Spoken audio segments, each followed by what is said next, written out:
Hello students, today we are going to discuss about the sexual reproduction in the flowering plant. The flowering plant comes under the category of angiosperm.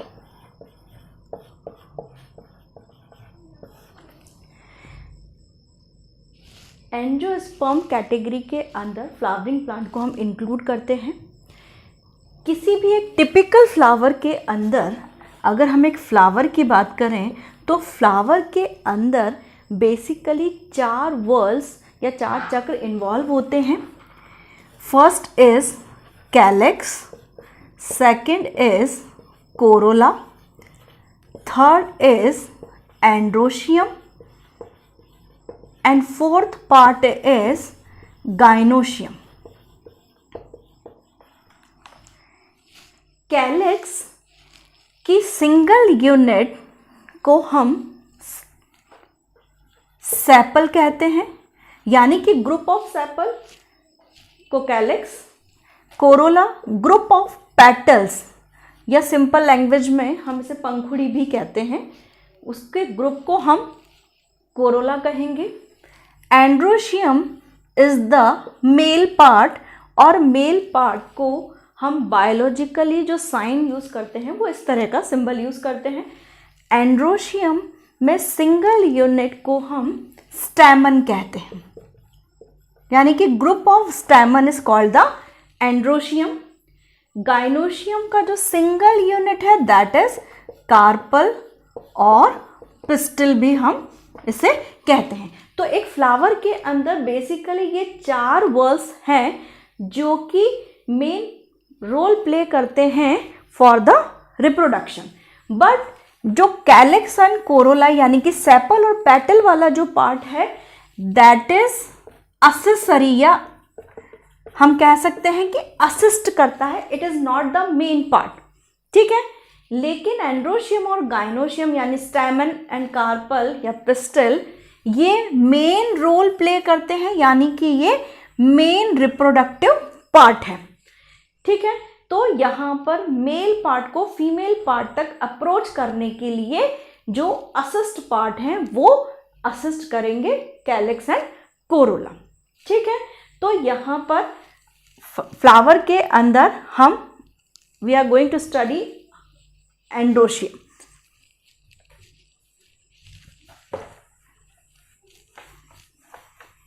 अब हम androecium के बारे में देखते हैं कि androecium का बेसिक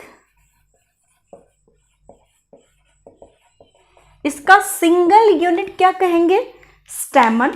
इसका सिंगल यूनिट क्या कहलाता है, स्टैमन। एंड स्टैमन का अगर हम पार्ट देखें तो स्टैमन का पार्ट है, या स्टैमन को हम इस तरह से, इसके अंदर ये जो लोब जैसा पार्ट है दैट इज कॉल्ड एंथर, और एंथर जोड़े रखता है इसमें फिलामेंट के थ्रू। अगर हम एक फ्लावर का बेसिक डायग्राम ड्रॉ करके इन चारों पार्ट्स को एक बार बताना चाहें तो यहां पर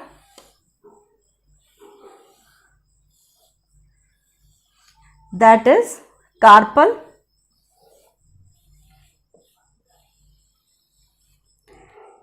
ये स्टैमन वाला पार्ट है। उसके बाद ये आपका सेपल वाला पार्ट है, और जो कलर्ड पार्ट है यानी कि जो आपका पेटल वाला जो पार्ट है वो इस तरह का रहेगा। ठीक है, तो यहाँ पर ये आपका कार्पल वाला पार्ट यानी कि फीमेल पार्ट, फीमेल को हम इस तरह के सिंबल से रिप्रेजेंट करते हैं। जो आपका एंथर और फिलामेंट वाला पार्ट है ये आपका मेल पार्ट है। Sepal and petal are the accessory organ. ठीक है, तो हम अब स्टैमन के बारे में स्टडी करते हैं, और स्टैमन ग्रुप ऑफ स्टैमन क्या कहलाएगा, एंड्रोशियम। स्टैमन को एंथर और फिलामेंट, इसके मेनली ये 2 पार्ट होते हैं। एंथर और फिलामेंट के बीच में जो पार्ट होगा दैट इज कॉल्ड कनेक्टिव और कनेक्टिव के अंदर बहुत ज़्यादा अमाउंट में वेस्कुलर टिश्यू होता है। Vascular tissue means xylem and phloem. ठीक है, तो फिलामेंट अटैचमेंट का काम करेगा और एंथर माइक्रोस्पोर फॉर्मेशन की मेन जगह है। अगर हम बात करें एक एंथर की, तो anther is bilobed condition. Bilobed means कि जैसे एक एंथर के अंदर ऐसे दो लोब होते हैं। ठीक है, तो यहां पर एक टिपिकल एंजियोस्पर्म का एंथर बाइलोब्ड कंडीशन में होता है और बाइलोब्ड के अंदर हर लोब के अंदर दो चैम्बर होते हैं। जैसे अगर मैं इसको ड्रॉ करूं तो ये दो लोब हैं, ठीक है, और हर लोब के अंदर दो चैम्बर होंगे और इन चैम्बर्स को हम थीका भी कहते हैं। यानी कि एक लोब के अंदर दो थीका, ठीक है, या सैक भी कहा जाता है। ठीक है, तो बाइलोब्ड और हर लोब के अंदर थीका, दो थीका है, तो इस कंडीशन को हम डाइथीकस कंडीशन भी कहते हैं। ठीक है, अब ये जो थीका वाले जगह है जो मैंने सर्कल बनाया है, इसी के अंदर स्पोरेंजिया ये स्पोर फॉर्मेशन का काम होगा। यानी जो माइक्रोस्पोर्स का फॉर्मेशन का काम इन्हीं के अंदर होगा। इसीलिए अगर हम बात करें तो टोटल यहाँ पर जो स्पोरेंजिया है वो कितनी है, 1 2 3 एंड 4 स्पोरेंजिया। तो इस कंडीशन को हम क्या कहेंगे, बाइलोब्ड, डाइथिकस एंड टेट्रास्पोरेंजिएट।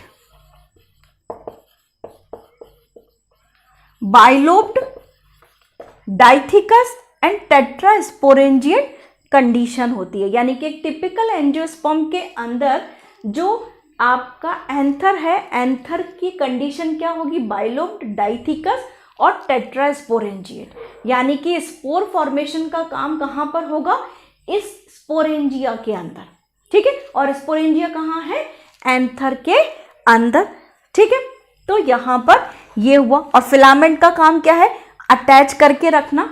ठीक है, और फिलामेंट और एंथर के बीच में कनेक्टिव पार्ट है जो कि हाईली वेस्कुलराइज्ड टिश्यू है, जिसके अंदर बहुत ज़्यादा अमाउंट में जाइलम और फ्लोएम प्रेजेंट होते हैं। अब अगर हम एक एंथर की वॉल को देखें तो एंथर वॉल को हम किस तरह से बताते हैं कि एंथर की वॉल, ये जो एंथर है इसकी वॉल हम कैसे बताएंगे। बेसिकली एंथर की वॉल 4 लेयर्स की बनी होती है। ठीक है, जिसमें first layer that is epidermis, second layer endothecium,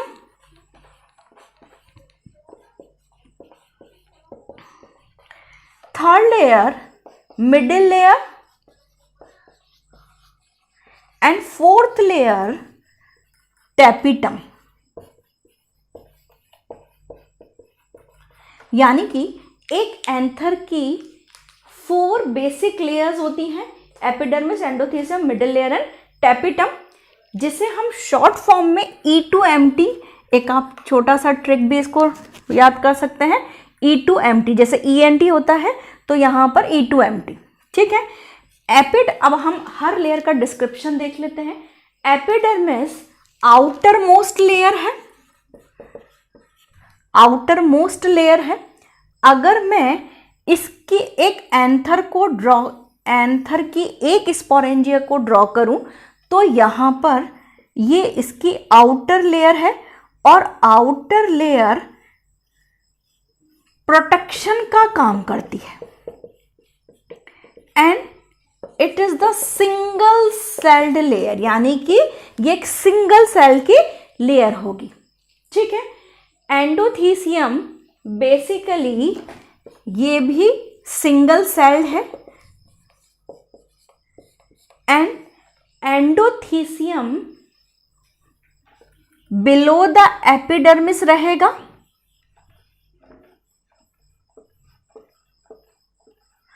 और एंडोथीसियम की जो लेयर है उसमें एक बहुत स्पेसिफिक कैरेक्टर प्रेजेंट होता है, उसमें रेडियल थिकनिंग होती है। रेडियल थिकनिंग में जो कि इस तरह की सेलुलोज की थिकनिंग प्रेजेंट होती है, जिसे हम कैलोज बैंड्स भी बोलते हैं। तो कैलोज बैंड का जो कंटेंट है केमिकली वो सेलुलोज है, और सेलुलोज में भी अल्फा सेलुलोज नेचर है। जहां पर ये थिकनिंग एब्सेंट होती है उस जगह को हम स्टोमियम कहते हैं। बेसिकली एंडोथीसियम का ये जो थिकनिंग है ये मेन रोल प्ले करती है पॉलिनेशन के ड्यूरेशन में।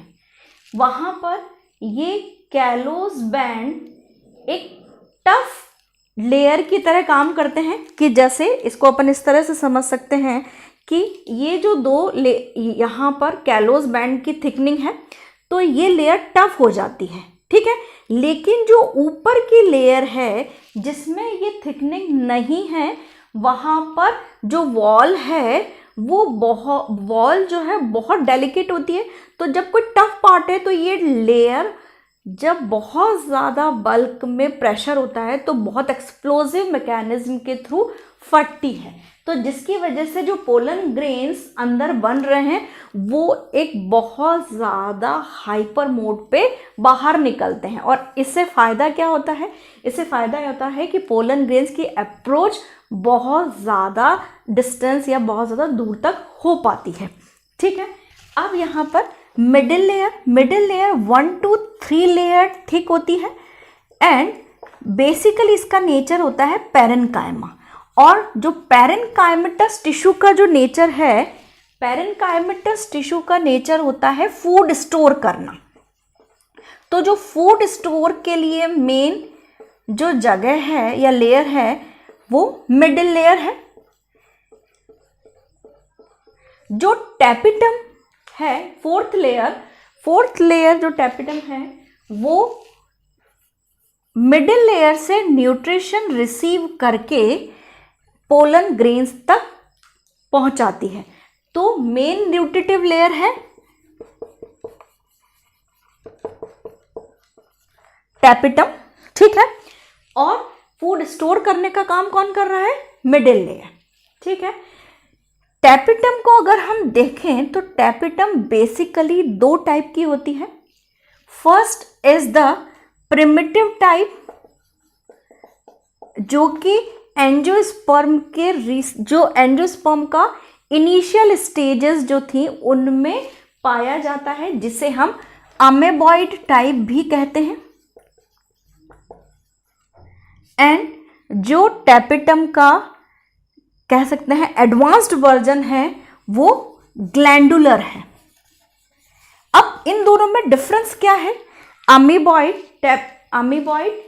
एंड ग्लैंडुलर टैपिटम में अमीबॉइड टाइप की जो टैपिटम है वो मिडिल लेयर से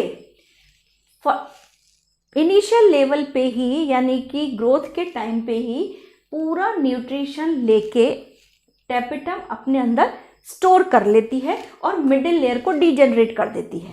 बट जो ग्लैंडुलर लेयर है वो जो ग्लैंडुलर टाइप है उसके अंदर टैपिटम मिडिल लेयर को रिटेन करके रखती है, यानी कि टाइमली उससे नरिशमेंट लेती रहती है और टाइमली रिलीज करती रहती है पोलन ग्रेन्स को, ठीक है। तो यहाँ पर एंथर की वॉल 4, इसका हमने ट्रिक बनाया E2MT। तो first is epidermis, outer layer है protective, single layer cell. Endothecium ये भी सिंगल है, इसके अंदर जो रेडियल थिकनिंग होती है जिन्हें हम कैलोज बैंड भी कहते हैं, और वो कैलोज बैंड का जो केमिकल नेचर है that is alpha cellulose. Middle layer में 1 to 3 लेयर्ड है और इसका नेचर है पैरेन्काइमेटस नेचर। और tapetum 4th layer inner most layer है, और ये मेन इसका जो फंक्शन है it belongs to the nutritive.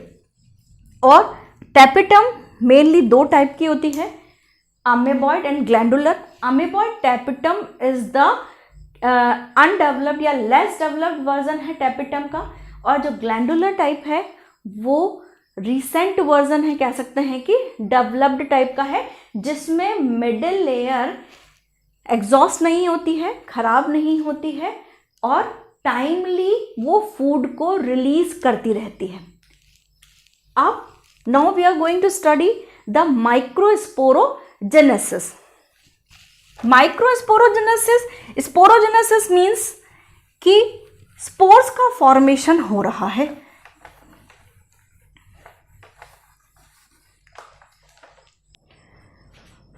अब हम डिस्कस करेंगे माइक्रोस्पोरोजेनेसिस को. Microsporogenesis means the formation of microspore.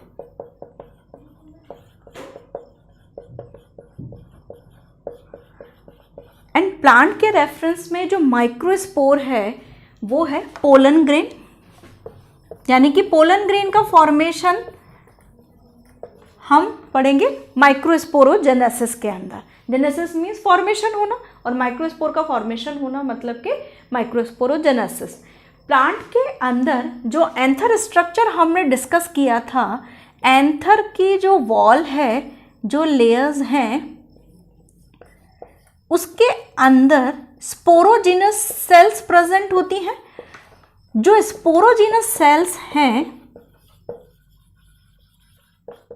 ये डिप्लॉइड नेचर में होती हैं. ये इनका नेचर होता है डिप्लॉइड, यानी द्विगुणित होती हैं.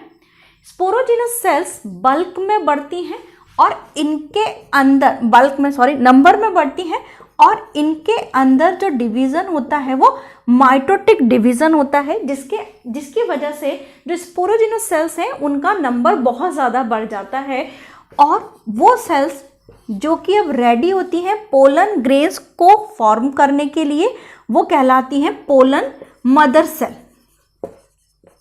पोलन मदर सेल अभी डिप्लॉयड होती है नेचर में. पोलन मदर सेल के अंदर मियोटिकल डिवीजन होता है, यानी अर्धसूत्र विभाजन होता है, और हर पोलन मदर सेल से 4 सेल्स बनती हैं. ये 4 सेल्स यहाँ पर पोलन मदर सेल का नेचर है डिप्लॉयड, और इन मियोटिक डिवीजन से जो सेल्स बन रही हैं इनका नेचर होता है हैप्लॉइड. अब यहाँ पर हर पोलन मदर सेल से 4 सेल्स बनती हैं, और ये चारों सेल्स एक पूरा का पूरा अरेंजमेंट होता है. जैसे या तो टेट्राड कंडीशन में अरेंज हो सकती है, जैसे एक इधर एक इधर एक इधर एक इधर और एक पीछे की साइड पे, या टी शेप में अरेंजमेंट हो सकता है, या लीनियर फॉर्म में अरेंजमेंट हो सकता है.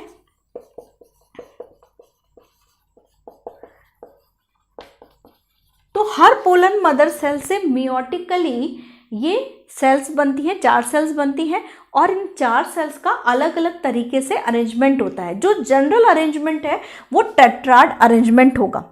अब हम देखते हैं कि पोलन मदर सेल के अंदर जो डिवीज़न होके जो स्ट्रक्चर बनी है उसकी स्ट्रक्चर कैसी है. तो पोलन ग्रेन का स्ट्रक्चर अब हम डिस्कस करते हैं.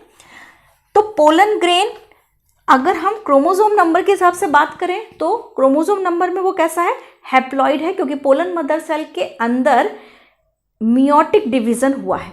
अब यहाँ पर पोलन ग्रेन जो कि हैप्लॉइड स्ट्रक्चर है उसके अंदर 2 वॉल्स प्रेजेंट होती हैं, एक्साइन और इंटाइन. जो एक्साइन लेयर है, जिसको मैं यहाँ ड्रॉ करना चाहूँ तो इस तरह से ड्रॉ करूँगी. एक्साइन लेयर थोड़ी सी ऑर्नामेंटेड टाइप सी होती है, यानी कि जो एक्साइन लेयर है वो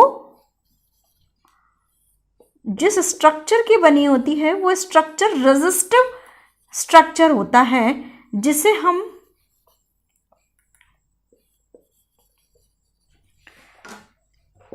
स्पोरोपोलिनिन कहते हैं. तो एक्साइन,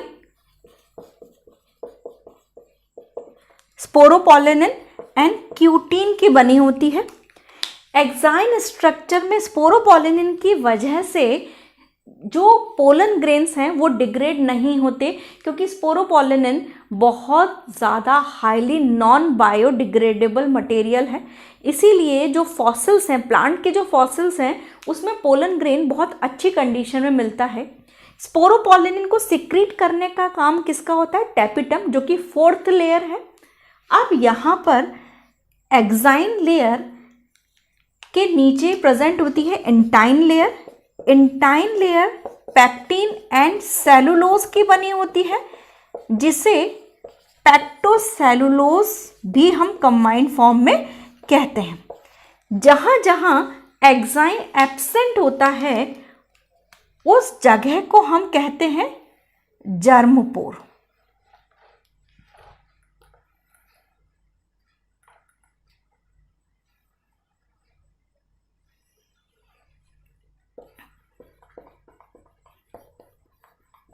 ये जर्मपोर है,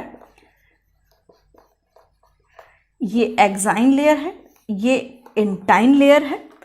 जो पोलन ग्रेन है वो पोलन ग्रेन दो सेल्ड स्टेज है।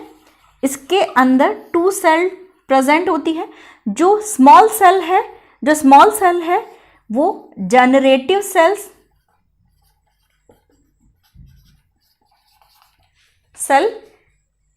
इसे हम कहते हैं, और जो बड़ी सेल है इसे वेजिटेटिव सेल कहते हैं।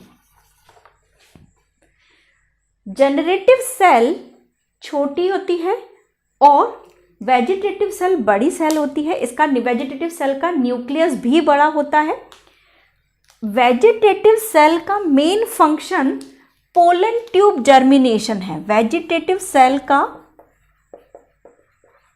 जो मेन फंक्शन है वो पोलन ट्यूब जर्मिनेशन है। और जनरेटिव सेल, या इसे जर्म सेल भी कहते हैं, जनरेटिव सेल का main function male gametes produce करना है।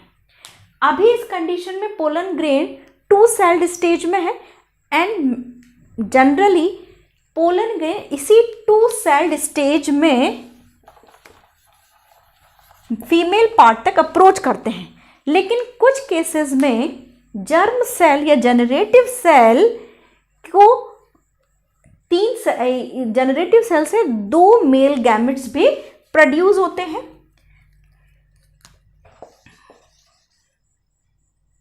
जनरेटिव सेल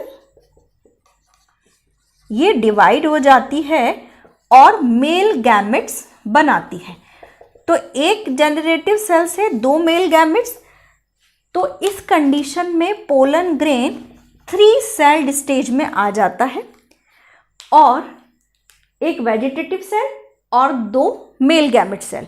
तो generally pollen grains female part तक यानी कार्पल या पिस्टल तक 2 सेल्ड स्टेज तक अप्रोच करता है, लेकिन कुछ केसेस में 3 सेल्ड स्टेज पर भी अप्रोच करता है। पोलन ग्रेन्स की जो स्टडी है वो पैलिनोलॉजी के नाम से हम जानते हैं, जो कि साइंस की एक ब्रांच है। यहाँ पर हम पोलन ग्रेन्स को एंड करते हैं। नेक्स्ट लेक्चर के अंदर हम फीमेल पार्ट, गाइनोशियम, कार्पल और पिस्टल का पूरा स्ट्रक्चर देखेंगे और मेगा स्पोरोजेनेसिस को डिस्कस करेंगे। Thank you.